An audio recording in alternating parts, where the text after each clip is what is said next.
These 4 Shashibo are available in our 4 Shashibo box set in the link below, and they provide you with a really interesting opportunity to explore different types of build.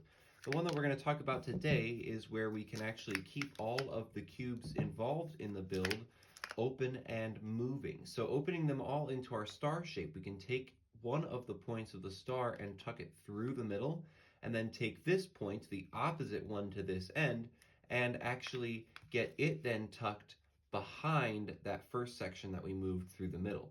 Now we have this really interesting relationship. We can get to our queen's crown right here, or actually split this down the middle into our bolt pattern right here. So we're going to use both of those orientations once we get all 4 of these tucked behind each other.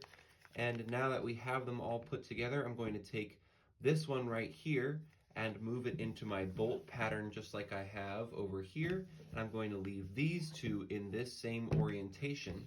I'm going to take my bolt pattern and see how those angles are exactly the same. We can get them to connect together using the 36 strong magnets in each cube and keep this chain going. Now we could keep this whole chain that allows for this type of movement going pretty much infinitely as long as we have enough hands to keep it steady while we move it.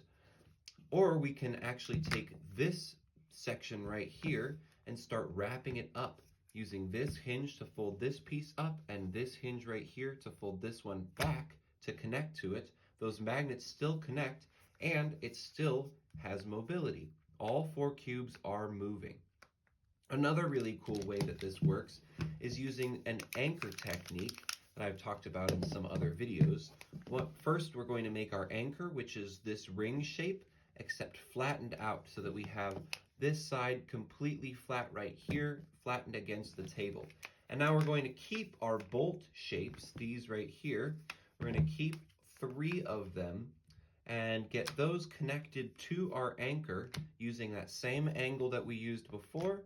And now this whole thing opens up and moves as one piece into a few different orientations, this being one of my favorite ways to move multiple Shashibo at the same time, especially because we get this nice table presentation in the middle and we can keep on closing it back up into our original shape. So these are a few fun ways to start exploring with your Shashibo. Have fun shape shifting.